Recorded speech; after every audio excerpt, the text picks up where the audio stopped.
চট্টগ্রামে world dentist day পালন।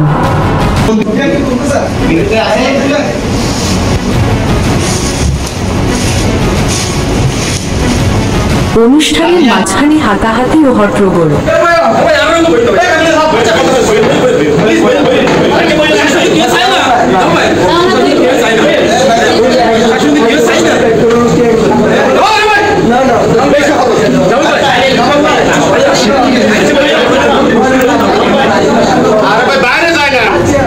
ছয়ই মার্চ ওয়ার্ল্ড ডেন্টিস্ট ডে।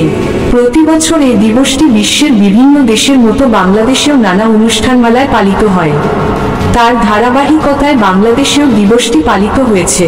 এই উপলক্ষে গতকাল 6ই মার্চ বৃহস্পতিবার নগরের চট্টগ্রাম একাডেমি হলে এক আলোচনা সভার আয়োজন করে বৃহত্তর চট্টগ্রাম ডেন্টাল অ্যাসোসিয়েশন ও বাংলাদেশ ডেন্টাল অ্যাসোসিয়েশন চট্টগ্রাম জেলা শাখা। এই দুটো সংগঠন যৌথভাবে অনুষ্ঠানের আয়োজন করে। এই আলোচনা সভা নিয়ে উঠেছে নানা অনিয়ম ও অভিযোগ। এছাড়াও অনুষ্ঠানে সাংবাদিকদের প্রবেশে বাধা দেন নন-বিবিএস ডিপ্লোমাধারী এই ডেন্টিস্টরা। আলোচনা সভাটি বিকেল 3টায় শুরু হয়ে ইফতার মাহফিল পর্যন্ত হওয়ার কথা থাকবে।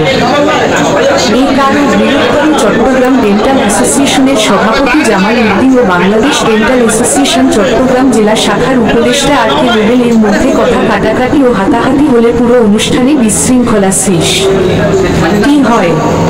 বিশৃঙ্খলা চলাকালে মঞ্চে উপস্থিত ছিলেন মুজিবুল হক চৌধুরী, হারুনুর রশিদ, কামরুজ্জামান, বেলাল হোসেন উদয়ন।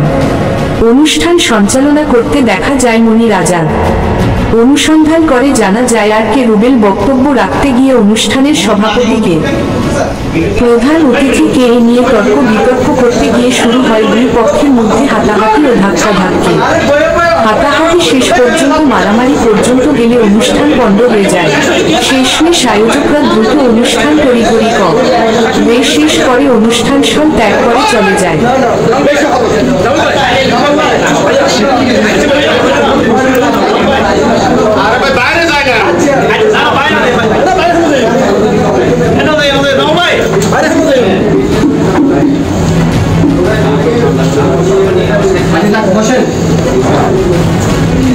যদি আজকে যদি কথাগুলো না বলতাম তাহলে এখানে আমি ওখানে জামাল ওখানে আমার সাধারণ সম্পাদক এসে